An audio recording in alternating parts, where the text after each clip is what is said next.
3 weeks after I bought my own house, my parents sued me. They claimed I owed them money for a family fund and my house could be used as compensation. I refused, hired a lawyer, and fought them in court. I am 28 years old, and last month I achieved what I thought was the American dream. Buying my first home after 10 years of brutal sacrifice, 10 years of ramen noodles declined invitations, and working until I could not keep my eyes open. When I finally got those keys, I felt like I had conquered the world. Then 3 weeks later, I found court papers in my mailbox. The plaintiffs were my own parents. They were suing me for buying my house. Let that sink in. Growing up in a middle-class neighborhood in Boston, I never thought my childhood was particularly unusual. My parents, Karen and Robert Anderson, provided a comfortable life for me and my younger brother, Brian. We had a nice house in the suburbs, took annual family vacations to Cape Cod, and never worried about putting food on the table. From the outside, we looked like the perfect American family, but beneath that picturesque surface was a different reality. My parents, particularly my mother, controlled every aspect of our lives, especially our finances. When other kids got allowances, they could spend however they wanted. Mine came with spreadsheets. Literally from age 10, I had to account for every penny I spent and justify my purchases to my mother during our weekly financial reviews. "Stephanie, you spent $7 at the mall last Saturday. What did you buy?" Mom would ask, peering over her reading glasses at my expense report. "Just some hair clips, Mom. They were on sale." "Did you need new hair clips? I count 17 in your drawer already." This level of scrutiny followed me throughout my teenage years. When I got my first part-time job at 16 working at the local grocery store, my parents insisted I open a joint bank account with them so they could guide my saving habits. What this really meant was they monitored every transaction and questioned anything they deemed unnecessary. My brother Brian, 2 years younger than me, handled their financial micromanagement differently. He embraced it, internalized their values, and became the perfect financial protege. While I dreamed of independence, Brian seemed comfortable with the oversight, often reporting my suspicious spending to our parents like some sort of financial hall monitor. When I was 17, I discovered my mother had been opening my mail, including college scholarship offers and financial aid information. The confrontation that followed revealed her true intentions. "College is an unnecessary expense," she declared. "You can live at home, go to community college, and contribute to the family fund instead." The family fund was something my parents had mentioned with increasing frequency as we reached our teen years. Apparently, every Anderson was expected to contribute a significant portion of their income to this collective pot that my parents controlled. Its purpose remained conveniently vague, but the expectation was crystal clear. That night, I made a decision that would define the next decade of my life. I was going to break free from their financial control. Whatever it took, I applied for every scholarship available, worked extra shifts, and saved in a secret account I opened, using my friend's address for statements. When acceptance letters arrived, I chose a university 3 states away with the best financial aid package. The night I told my parents I was leaving, my father's face turned a shade of purple I had never seen before.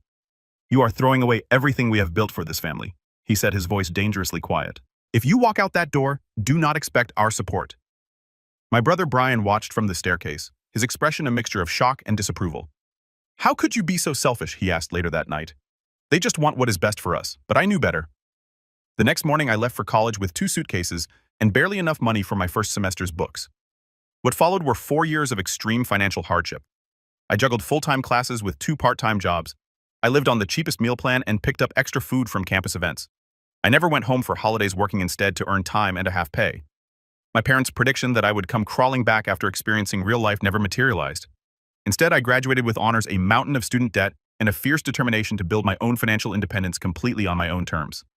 The cost was high. By graduation day, I had not spoken to my parents in nearly 3 years. Brian attended my graduation ceremony, but spent most of the time trying to negotiate a reconciliation that always included the same stipulation. I needed to recognize my financial obligation to the family. I refused.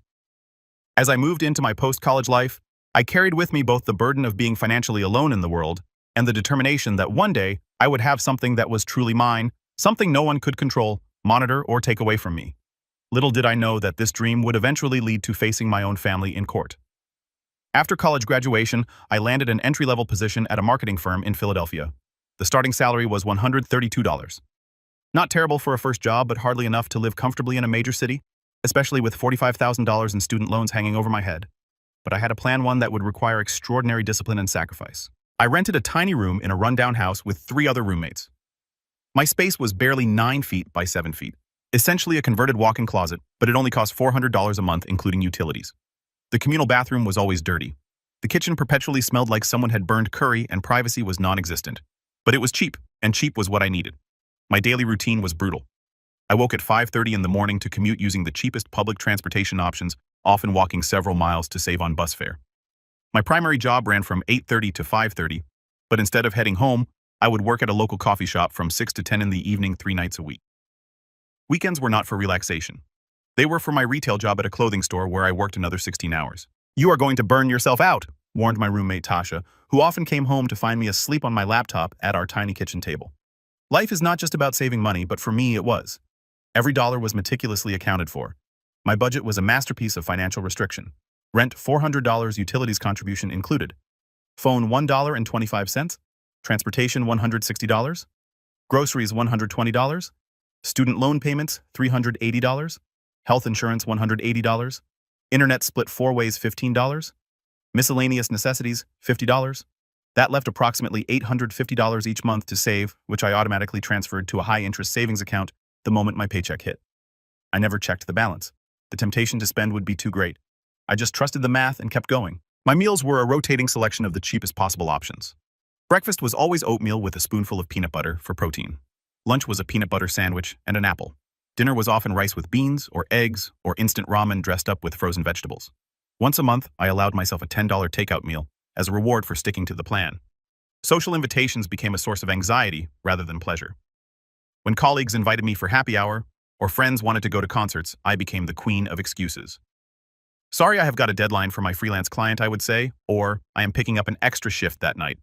The truth that I could not justify spending $15 on a single cocktail when that money could go toward my house fund seemed too difficult to explain. Over time, the invitations dwindled and my social circle shrank to a handful of understanding friends who were okay with our hangouts being home movie nights where everyone brought their own snacks.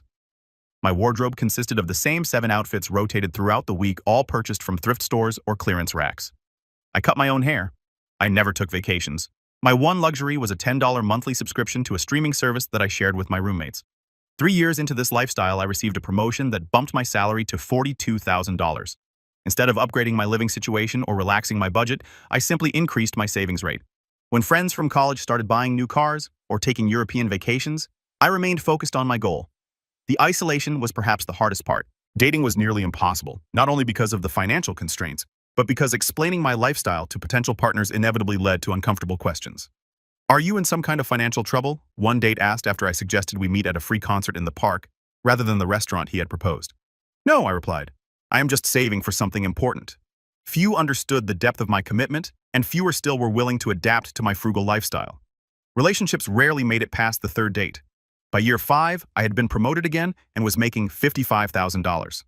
I also expanded my freelance work, bringing in another $15,000 annually. My savings were growing faster now, but I maintained the same Spartan lifestyle. The only concession I made to my increasing income was upgrading my health insurance to a slightly better plan after a scary bout of bronchitis left me with unexpected medical bills. Year 7 brought another significant professional milestone, a job offer from a larger marketing agency with a salary of $72,000 for the first time. I allowed myself a small celebration. I ordered takeout and ate it while sitting on my bed calculating how this income boost would accelerate my timeline. By the end of year 8, I had moved into a management position, earning $85,000 plus approximately $20,000 from my established freelance clients. My living situation had improved slightly.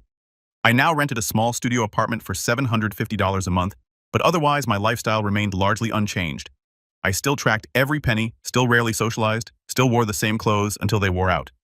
The sacrifice was taking its toll. I developed insomnia, grinding my teeth at night as my brother Brian had gotten married the previous year. I learned about it through a distant cousin's social media post. But the numbers in my savings account, which I finally allowed myself to check after year 9, made it all seem worthwhile. I had amassed just over $320,000. Combined with my excellent credit score from years of perfect payment history, I was finally approaching my goal. At the 10-year mark, I reached the target I had set for myself, $350,000 in savings. 10 years and 2 months after graduation, I was ready to begin the house hunting process. The decade of sacrifice was about to pay off.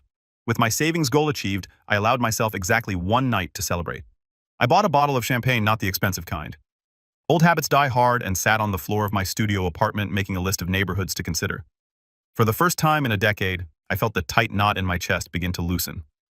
The next morning, I began researching realtors. I needed someone who would understand my financial situation and respect the strict budget I had set for myself. After interviewing 3 different agents, I chose Jessica Taylor, a straight-talking woman in her 40s who specialized in first-time home buyers. "Most people come to me with champagne dreams and beer budgets," she said during our first meeting. "You are the opposite. Got a solid budget, but very modest expectations. We will find you something perfect. Jessica's assessment of the market was honest but encouraging. With my budget, I could afford a decent home in several developing neighborhoods around Philadelphia. It would not be a luxury property, but it would be mine. I do not need luxury, I explained. I need solid construction, reasonable utility costs, and no major repairs needed in the next 5 years. After a decade of saving, I was not about to sink my funds into a money pit. The house hunting process was both exhilarating and exhausting. Over the course of 2 months, I viewed 37 properties. Some were eliminated immediately: water damage in the basement, outdated electrical systems that would need complete overhauls, or locations too far from public transportation. Others were more tempting, but ultimately not right. A charming row house with original hardwood floors but plumbing that made Jessica wince. A spacious colonial with a beautiful yard, but in a flood zone that would make insurance prohibitively expensive. This is normal, Jessica assured me, after yet another disappointing showing. Finding the right house is like dating. You have to kiss a lot of frogs. Then on a rainy Tuesday, we visited a modest 3-bedroom house in a neighborhood that was on the upswing. It was not perfect. The kitchen needed updating. The backyard was small, and the previous owners had chosen some questionable paint colors, but the bones were good. The roof was only 5 years old. The furnace had been recently replaced, and the location was a 15-minute walk to the train station. As I walked through the rooms, I could envision what they could become with some paint and simple renovations I could do myself over time. The asking price was $290,000, comfortably within my budget, even after setting aside funds for closing costs and an emergency repair fund. I want to make an offer, I told Jessica as we stood in what would potentially be my home office. Are you sure we still have 5 more houses to see this week? She reminded me. I nodded. This one feels right. We submitted an offer of $275,000 that evening. The next morning, the seller countered with $285,000. After a brief negotiation, we settled at $282,000. The inspection revealed no major issues, just the cosmetic updates I had already anticipated. The mortgage approval process was smooth thanks to my exceptional credit score and substantial down payment. I opted for a 15-year fixed-rate mortgage rather than the standard 30-year, another way to save money in the long run. The weeks leading up to closing were filled with paperwork, phone calls, and a growing sense of anticipation. I allowed myself to browse secondhand furniture websites during my lunch breaks, planning how I would gradually furnish my new home without breaking my budget. Finally, closing day arrived. I sat at a table surrounded by strangers, signing document after document until my hand cramped. When the seller's agent handed me the keys, I had to fight back tears. "Congratulations, homeowner," Jessica said, giving me a quick hug. "You did it." That evening, I drove to my new house and spent that first night on an air mattress in the master bedroom, too excited to sleep. I made lists of small projects I could tackle immediately: painting the bedrooms, replacing the bathroom fixtures, cleaning the slightly musty basement. In the morning, I would buy cleaning supplies and begin making this house my home. Over the next few weeks, my colleagues congratulated me. Though few understood the magnitude of what I had accomplished, my closest friend Alicia helped me paint the living room and kitchen, expressing amazement at my journey. "I cannot believe you did this all on your own," she said, as we applied a second coat of pale blue to the kitchen walls. "No family help, no inheritance, no partner to split costs with, just you." Her words filled me with pride, but they also triggered a realization I had been avoiding. I still had not told my family about the house. Despite our estrangement, some part of me had always hoped that achieving this milestone might bridge the gap between us. Perhaps they would finally understand that my rejection of their financial control was not about rejecting them as family. After much deliberation, I decided to reach out. I composed a brief email to my parents with my new address and a photo of the house, adding that they were welcome to visit if they wished. To Brian, I sent a similar message with a bit more personal information, hoping my brother might serve as an intermediary. Their responses would shatter any hope of reconciliation and set in motion events I could never have anticipated. 3 days after sending those emails, my phone rang with my brother's number. It was the first time we had spoken in over 2 years, and my heart raced with nervous anticipation. "What the hell do you think you are doing?" His voice was cold, controlled anger vibrating through each syllable. "Why?" "What? I just wanted to share my news with you, and you bought a house. With what money?" "Stephanie?" The question confused me. "With my money. I have been saving for 10 years. Brian's laugh was bitter. "Right? Because an entry-level marketing job pays enough to buy property these days." I tried to explain my journey of multiple jobs, the extreme frugality of the promotions, but he cut me off. "Mom and Dad want to see you this Sunday. Family dinner at 6. He hung up before I could respond. That Sunday, I drove the 2 hours to my parents' house with a knot in my stomach. The house looked exactly as I remembered. The same neatly trimmed hedges, the same beige siding, the same ceramic welcome sign my mother had painted at a community class years ago. My father opened the door before I could knock. He had aged since I had seen him last, more gray in his hair, deeper lines around his mouth. "Stephanie." No hug, no smile, just my name as he stepped aside to let me in. In the dining room, my mother was setting the table with the good china, the set reserved for Thanksgiving and Christmas. Brian and his wife Emma sat stiffly on the couch. No one seemed happy to see me. Dinner was a tense affair. We ate my mother's pot roast in near silence, broken only by Emma's nervous attempts at small talk about the unusually warm weather. When my mother brought out apple pie for dessert, my childhood favorite, I foolishly thought it might signal a thawing. As I took my first bite, my father cleared his throat. "So, Stephanie, tell us about this house." I described the property with cautious enthusiasm, mentioning the neighborhood, the small yard, my plans for renovations, and how much did this house cost. My mother asked, her fork poised halfway to her mouth. $282,000, I answered honestly. "That is quite a sum," my father said. "And you managed to save this all by yourself, with no help." "Yes, I have been working multiple jobs and living extremely frugally." "It has not been easy, but that is not possible," my mother interrupted, setting down her fork with a sharp clink against the china. "Not with your salary and student loans. I have been promoted several times, and I do freelance work on the side," I explained, my appetite disappearing. "I can show you my savings records if you do not believe me." "What we believe," my father said, his voice dangerously quiet, "is that you have taken what is not yours." The accusation hung in the air like a noxious gas. I looked around the table, my father's clenched jaw, my mother's thinned lips, Brian's refusal to meet my eyes. "What are you talking about? I have not taken anything from anyone." My mother's laugh was brittle. 10 years of not contributing to the family fund. 10 years of keeping what should have been shared, and now you flaunt your selfishness by buying property. I struggled to comprehend what she was saying. "The family fund, but I have not lived at home or received any financial support from you since I left for college." "That is not how family works, Stephanie," my father said. "Everyone contributes, everyone benefits. Your brother has been contributing 30% of his income since he started working. That fund was meant for all of our futures, including yours eventually." "But you never told me what the money was for," I protested, "and I have been supporting myself entirely." "Which was your choice," my mother snapped, "but the obligation remains. We calculate you owe approximately $95,000 to the family fund based on what your income should have been these past 10 years. I nearly choked. "You expect me to give you $95,000 for what?" "For your family." Brian finally spoke, looking up with disappointment etched across his face. "Emma and I have delayed having children because we are contributing responsibly. We have put off buying our own home. Meanwhile, you have been hoarding money for yourself." "That is not fair," I said, my voice rising. "I worked 3 jobs at times. I lived in a closet-sized room with 3 roommates. I ate ramen noodles for years to save this money. And now you will make it right," my father said firmly. "You will sell the house, contribute what you owe to the family fund, and we can put this unpleasantness behind us." I stood up so quickly my chair tipped over backward. "I will not sell my house. That money is mine. I earned every penny through sacrifice you cannot even imagine." My mother's face hardened. "Then you leave us no choice." 2 weeks later, a courier delivered legal papers to my new home. My parents were suing me for $95,000, claiming I had misappropriated family resources and breached family financial agreements. They were demanding that the court place a lien on my new house until I paid what they claimed I owed. I sat on my newly purchased second-hand couch, legal documents trembling in my hands as the full weight of their betrayal crashed over me. The family I had hoped to reconnect with was not just rejecting me, they were trying to take from me the one thing I had worked a decade to achieve.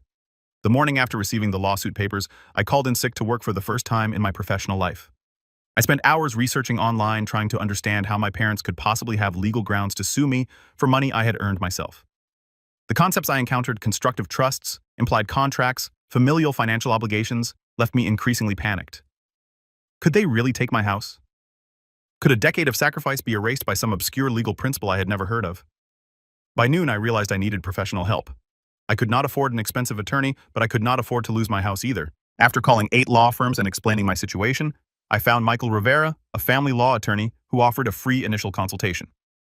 "This is unusual," Michael said, reviewing the lawsuit documents in his modest office later that day. "Is it even legal?" I asked. "They have not given me any money since I was 18. How can they claim I owe them anything?" Michael leaned back in his chair. "They are claiming something called a constructive trust, essentially arguing that there was an implied agreement that you would contribute to this family fund.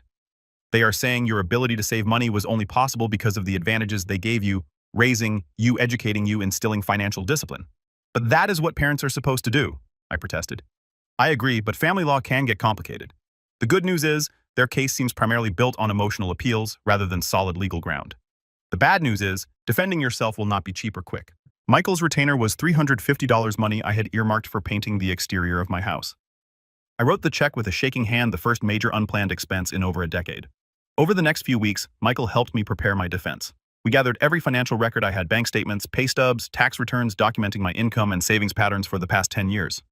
I contacted former roommates who could testify to my frugal lifestyle, employers who could verify my jobs, even the college financial aid office for records showing I had received no parental support. Meanwhile, the lawsuit was taking an emotional toll. I had trouble sleeping, often waking up in a cold sweat from nightmares where I was homeless again. I lost weight, my clothes hanging loosely on my already slim frame. Coworkers noticed my distraction, but I could not bring myself to explain that my own parents were trying to take my house. 6 weeks after receiving the lawsuit, we had our first court appearance, a preliminary hearing where both sides would present initial arguments. Walking into the courthouse, I spotted my parents and Brian sitting on a bench in the hallway. My mother wore her church clothes, a conservative blue dress and pearl necklace. My father had on his only suit, the one he wore to funerals and weddings. They looked like respectable, concerned parents, exactly the image they wanted to project. They did not acknowledge me as I passed. Inside the courtroom, their attorney, James Wilson, was an imposing man in his 60s with a perfectly tailored suit and an air of absolute confidence. As he spoke to the judge, he painted a picture of parents who had sacrificed everything for their children, only to have one child selfishly refuse to participate in the family's financial collective. "The Andersons created a family fund that all members contribute to, Your Honor," Wilson explained smoothly. "This has been a family tradition explicitly discussed since their children were teenagers. Brian Anderson has faithfully contributed his share. Stephanie Anderson not only refused to contribute, but has used family resources, including the financial education and support she received throughout her formative years, to secretly amass wealth for herself alone." The judge, an older woman named Judge Peterson, turned her sharp gaze to me. "And you are claiming there was no such agreement, Miss Anderson?" Michael stood. "Your Honor, my client acknowledges that her parents mentioned a family fund, but there was never any agreement that she would contribute. More importantly, she has been financially independent since age 18, receiving no support from her parents during college or beyond. The money she saved was earned entirely through her own hard work, often working 3 jobs simultaneously while living in substandard housing to maximize her savings." The judge reviewed some of the documents we had submitted. "You claim to have saved $350,000 for a house down payment while working entry-level jobs." "Yes, Your Honor," I replied, finding my voice. "I can document every dollar I earned and saved over the past decade." "Impressive, if true," she mused before turning back to my parents' attorney. "Mr. Wilson, what evidence do you have of this alleged agreement beyond the family's verbal claim?" Wilson presented several exhibits: birthday cards I had sent years ago mentioning being family-minded, a high school essay I had written about financial responsibility, family photos showing what he called a close-knit unit with shared values. It seemed flimsy to me, but Judge Peterson took it all in without revealing her thoughts. "This case requires more detailed examination," she finally said. "I am scheduling a full hearing for next month. In the meantime, no liens will be placed on Miss Anderson's property, but she is ordered not to sell or refinance the property until this matter is resolved." As we left the courtroom, I felt a momentary relief that my house was not immediately at risk, but the battle was far from over. "Round 1 to us," Michael said quietly as we gathered our documents, "but they are going to come back stronger. They will likely try to depose some of your friends' colleagues, maybe even your college roommates, looking for any statement you might have made about family financial obligations." The next few weeks were a blur of preparations. I took unpaid time off work to help Michael prepare our case further, straining my now limited finances. We gathered additional documentation letters from former employers, praising my work ethic, statements from college financial aid officers, confirming I had received no parental support, even receipts showing my extreme frugality over the years. My parents' attorneys sent intimidating requests for documents, everything from my childhood diaries to records of every conversation I had ever had about the family fund. Michael assured me these were largely scare tactics and helped me respond only to legitimate legal requests. 2 days before the full hearing, I received a text message from Brian. "It is not too late to settle this. Sell the house, contribute what you owe, and we can be a family again." I did not respond. The morning of the hearing arrived with a knot of anxiety so tight in my stomach that I could not eat breakfast. I dressed in the most professional outfit. I owned a navy blue dress I had found at a consignment shop years ago, kept for important client meetings. The courtroom seemed more crowded this time. My parents had brought several family friends as character witnesses. I recognized my Aunt Martha's sister, who had always sided with my parents in any family dispute. There was Pastor Collins from their church and the Wilsons' longtime neighbors who had watched me grow up. On my side of the courtroom sat 2 former roommates who had agreed to testify: my first boss, Allison, from the marketing firm, and Alicia, my closest friend, who had helped me paint my new house. The contrast was not lost on me: family versus chosen family. The hearing began with my parents' testimony. My father spoke about the family's long-standing financial philosophy, claiming it had been clearly communicated to both children from an early age. "We always taught our children that family comes first," he said solemnly. "Financial resources are to be shared for the collective good." Stephanie understood this principle. She simply chose to reject it when it suited her. My mother's testimony was more emotional. She described sacrifices they had made for my education, the financial wisdom they had tried to impart, and her heartbreak at my betrayal. "We only want what is fair," she said, dabbing at her eyes with a tissue. "Brian and Emma have delayed starting their family to meet their obligations. Stephanie needs to do the same. Their attorney presented enlarged photographs of family dinners, holiday gatherings, and my high school graduation attempting to establish the image of a close conventional family with shared values and expectations. He introduced financial records showing Brian's regular contributions to the family fund and contrasted them with my absence of contributions. When it was our turn, Michael started with a straightforward question to my mother. Mrs. Anderson, you claim that Stephanie has an obligation to contribute to the family fund based on benefits she received growing up. Is that correct? Yes, of course. And would you say providing food, shelter, education, and guidance are things parents are legally obligated to provide for their children? My mother shifted uncomfortably. Well, yes, but so you are seeking financial compensation for fulfilling your legal obligations as parents. That is not fair. You are twisting my words, my mother protested. Michael moved on to my father. Mr. Anderson, did you provide any financial support to Stephanie during her college years? She chose to attend an expensive out-of-state university against our advice, my father replied stiffly. We would have supported her if she had followed our financial plan. So, that is a no, Michael clarified. And since her college graduation, have you provided her with any financial assistance whatsoever? Housing, health insurance, car payments? No. Thank you. That is all I needed to establish. My former roommate Tasha testified next, describing our cramped living conditions and my extreme frugality. Stephanie never ate out, never bought new clothes, worked all the time. We used to worry about her because she never did anything fun. It was all work and save. Allison. My first boss spoke about my work ethic. Stephanie was always the first to volunteer for overtime. She took on projects no one else wanted for the extra compensation. Many times, I found her working through lunch or staying late without even claiming the hours. When it was my turn to testify, I felt strangely calm. The initial shock and hurt had crystallized into something harder, more resolute. Miss Anderson, Michael began, could you explain to the court how you saved enough money to purchase your home? I detailed my financial journey of multiple jobs, the tiny living spaces, the years of ramen noodles, and declined social invitations. I explained my budgeting system, the automatic transfers to savings, the promotions I had earned through dedication and hard work. Did your parents provide any financial assistance during this 10-year period, Michael asked? None, I said firmly. I have been completely financially independent since I left for college at 18. And was there ever an explicit agreement that you would contribute to this family fund? No. It was mentioned as something they expected, but I never agreed to it. After I left for college, they made it clear that I was on my own financially, if I did not follow their plans. My parents' attorney's cross-examination was aggressive, attempting to trip me up by suggesting I had benefited from family financial wisdom and privileges that enabled my savings. Is it not true, he asked with a smug smile, that the very financial discipline you used to save this money was instilled by your parents?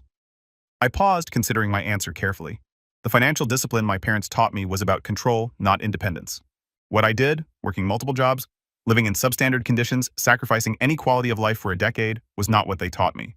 That I learned on my own, out of necessity. The turning point came during my mother's recall testimony. Attempting to strengthen their case, she made a critical mistake. Stephanie has always been financially irresponsible, she claimed. In college, she was constantly asking for money for emergencies. We helped her numerous times. Michael pounced. Mrs. Anderson, you previously testified under oath that you provided no financial support to your daughter during college. Now you are claiming you did. Which statement is true? My mother flushed, looking to their attorney for help. Well, there might have been a few small loans. Do you have records of these loans, receipts, bank transfers? Michael pressed. It was cash, my mother said weakly. Family does not keep receipts. No further questions, Michael said, sitting down with a satisfied nod to me. In her closing statement, Judge Peterson's expression gave nothing away. She reviewed the evidence presented, noted the contradictions in my parents' testimony, and acknowledged that the money I saved was earned through my own labor without parental support or contribution. The plaintiff's claim is dismissed. She looked directly at my parents. Mr. and Mrs. Anderson, while families may have their own internal expectations, this court cannot and will not enforce alleged agreements that have no legal basis and appear to be primarily about control rather than genuine family welfare. The gavel came down with a definitive crack that seemed to echo the breaking of whatever tenuous family bonds had remained. The immediate aftermath of the judge's ruling was a blur. Michael shook my hand firmly, his usually serious face breaking into a satisfied smile. Congratulations, your house is safe. I should have felt triumphant. Instead, I felt hollow. I glanced across the courtroom to where my parents sat, my mother's face buried in her hands, my father's arm around her shoulders, his expression stony. Brian stood nearby, whispering something to their attorney, occasionally shooting glances in my direction. As I gathered my documents, a court officer approached. Miss Anderson, your family is being escorted out separately to avoid any confrontation. You can leave through the main doors in about 10 minutes. I nodded numbly, thanking him for the consideration I had not thought to request. Michael helped me pack our evidence into my worn messenger bag, giving me practical advice about filing the judgment and ensuring the case was formally closed in the property records. Will they appeal? I asked quietly, They could try, but they do not have grounds. The judge was very clear, Michael assured me. This is over, Stephanie. You won. Yet victory felt nothing like I had imagined. As I waited for my parents to leave, I sat alone in the now empty courtroom, the magnitude of what had happened settling over me. I had not only fought my family in court, but had publicly exposed the dysfunction that had shaped my life. There would be no reconciliation, no happy family dinners in my new home, no healing of old wounds. When I finally left the courthouse, I stepped into the bright afternoon sunlight, feeling both lighter and heavier, free from the immediate threat but burdened by the finality of the family rupture. I was halfway to my car when I heard footsteps rapidly approaching from behind. Stephanie, wait, Brian's voice. I turned instinctively, tensing. He stopped a few feet away, his face flushed either from running or emotion. How could you do that to them? Do you have any idea how this makes them look? The embarrassment you have caused? I studied my brother's face, the familiar features contorted with an anger that seemed to come from a place of genuine hurt. For a moment, I felt a flicker of doubt. Had I been too harsh, too uncompromising? Then I remembered the past decade of sacrifice, the lonely holidays, the meals skipped to save a few dollars, the nights spent working until exhaustion, while my peers built careers, relationships, lives, all leading to the moment when my own parents tried to take it all away through legal manipulation. How could I repeated, my voice surprisingly steady. How could they sue their own daughter for money she earned herself? How could you support them in this? It was never about the money, Brian insisted, lowering his voice as a couple walked past us on the courthouse steps. It is about family loyalty, about putting the collective good above individual desires. No, Brian, it is about control. It always has been. He ran a hand through his hair, a gesture so familiar it made my heart ache despite everything. You have always been selfish, always thinking just about yourself. Is that what you really think? You do not understand? I understand perfectly, I interrupted. I understand that mom and dad have convinced you that family means surrendering your autonomy, that love is conditional on compliance. That is not family, Brian. That is control. His face hardened. You think you are so much smarter than everyone else, so independent. But when you are alone in that house you bought with your precious money, who will be there for you, who will care? The question hit its mark, probing the fear that had haunted me through years of solitary saving. But I had an answer now. People who love me without conditions, I said quietly. Friends who support my dreams instead of trying to own them. That is the family I have built while you were busy being the perfect son. Brian stepped back as if I had physically pushed him. They are right about you. You are not just selfish, you are cruel. I am sorry you feel that way, I said, and I meant it. My door is always open if you ever want to have a relationship that is not defined by mom and dad's rules, but I will not apologize for building a life on my own terms. He turned away without another word, walking quickly toward the parking lot where our parents presumably waited. I watched him go, the last fragile thread connecting me to my biological family, severing with each step he took. That evening, I sat on the floor of my living room surrounded by the sparse furnishings I had carefully selected for my home. The victory felt both profound and painful. I had defended my right to the fruits of my labor, but at the cost of any hope for family reconciliation. I reached for my phone and called Alicia. It is over, I told her when she answered. I won. That is amazing, she exclaimed. We should celebrate. I will bring champagne, the good kind this time. I found myself smiling despite everything. Could you also bring those friends you mentioned, the ones who are good at painting? I think it is time I finally finished making this house a home. 2 hours later, my empty living room was filled with Alicia and 4 of her friends, all armed with paintbrushes, pizza, and genuine congratulations. As we worked on painting the hallway, the soft green I had carefully selected months ago, I realized something important. Family is not always who you are born to. Sometimes it is who you choose and who chooses you back. The weeks following the court victory brought a strange mixture of peace and pain. With the legal threat removed, I could finally focus on truly settling into my home. I painted each room with colors I had meticulously researched for the perfect balance of calming and energizing. I scoured thrift stores and clearance sales for furniture that expressed my personal style rather than just meeting minimal functional needs. Slowly, my house began to feel like a home earned through sacrifice and protected through determination. But the emotional aftermath of the court battle lingered.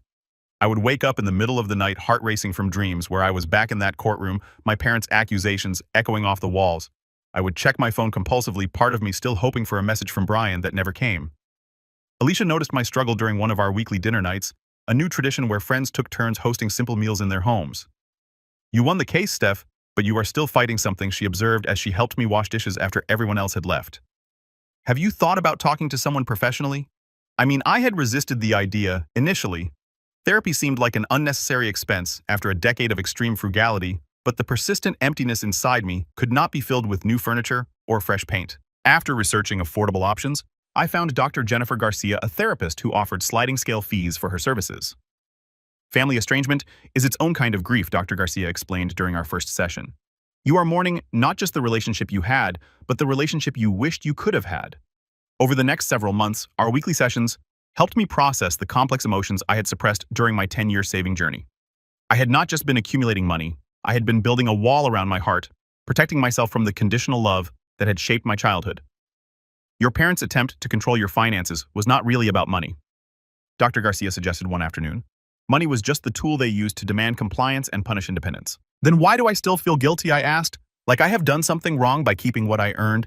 Because they programmed that response in you from childhood, she said gently. Questioning their authority, even as an adult, triggers that old guilt. That does not mean the guilt is justified.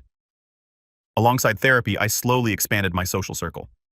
The friends who had stood by me during the court case became regular fixtures in my life. We started a monthly dinner club that rotated between our homes. I joined a community garden 3 blocks from my house, finding unexpected joy in growing my own vegetables. 6 months after the court case, I received an unexpected text message from Brian. Can we talk? We met at a neutral coffee shop halfway between our homes. The conversation was awkward, stilted, with unspoken hurt and lingering disagreements, but it was a start. I am not saying Mom and Dad were right, he said, staring into his coffee cup, but I do not think you understand how your leaving affected them, affected all of us. I did not leave the family, Brian, I replied carefully. I left their control. There is a difference. He did not agree, but he did not argue either. We parted with a tentative plan to meet again the following month, a small bridge beginning to form over the chasm between us. My parents remained distant. Through Brian, I learned they had told extended family that I had legal troubles but did not specify the nature of the court case. The family narrative had been rewritten to preserve their image while casting me as the problematic child. It hurt, but with Dr. Garcia's help, I was learning to separate their perception from my reality. You cannot control their story about you, she reminded me. You can only live your truth and let the results speak for themselves. And the results were speaking. A year after winning the court case, I received a significant promotion at work. The house I had fought so hard to keep was increasing in value as the neighborhood continued to develop. I had even started a small emergency fund for others in situations like mine, people escaping financially controlling relationships who needed temporary support. The most profound change, however, was internal. The anxious vigilance that had driven me through a decade of extreme saving had gradually softened. I learned to enjoy small pleasures without guilt. A meal at a nice restaurant to celebrate a work achievement, a weekend trip with friends to a nearby beach, flowers from my kitchen table, just because they made me smile. Financial independence is not just about having money, I realized during one therapy session. It is about having the freedom to use resources in alignment with your own values without seeking permission or approval. 18 months after the court case, Brian and his wife Emma had their first child, a daughter they named Lily. The birth announcement came with an invitation to meet my niece, one I accepted with both excitement and trepidation. In their modest apartment holding the tiny bundle that was my niece, I felt a new chapter beginning. Brian and I had established careful boundaries around topics like money, and our parents creating a fragile but growing relationship independent of the family dynamics that had separated us. She has your nose, I told him, smiling down at Lily's sleeping face. Poor kid, he joked, a glimpse of the brother I remembered from before money and control had come between us. As for my parents, the distance remained. I sent them a card with my niece's birth expressing joy for the new addition to the family. They did not respond directly, but they did not return it either, a minute crack in the wall between us that might someday allow for more light to pass through. 2 years after purchasing my house, I hosted a home anniversary party inviting the friends who had become my chosen family. As we gathered in the backyard where I had finally installed the garden I had dreamed about during those lean years, I looked around at the life I had built, not just the physical house, but the community, the career, the sense of self that no one could take away. Alicia raised her glass for a toast. To Stephanie, who taught us all that home is not just a place you buy, but a space you create through courage and perseverance. Later that evening, as the last guest departed, I sat alone on my porch swing, a birthday gift from my friends, and reflected on the journey that had brought me here. The decade of sacrifice, the painful family confrontation, the ongoing work of healing. The hardest lesson had not been how to save money or how to defend myself in court. It had been learning that sometimes the people who should support you most are the ones you need to establish the firmest boundaries with. That true family is defined not by blood or obligation, but by respect and unconditional support. That independence, financial and emotional, is not selfish but necessary for authentic relationships. My house stood solid around me, sheltering not just my physical self, but the person I had become through adversity. A person who knew her worth, who understood the difference between sacrifice and surrender, who recognized that the most valuable thing she owned was not the property, but the freedom it represented. Have you ever had to stand up to family pressure to follow your own path? I would love to hear your stories in the comments below. Remember that your dreams are worth fighting for, even when those closest to you do not understand. If this story resonated with you, Please like, subscribe, and share it with someone who might need to hear that it is okay to create boundaries even with family. Thank you for listening to my journey, and remember, sometimes the family we choose is the one that truly helps us grow.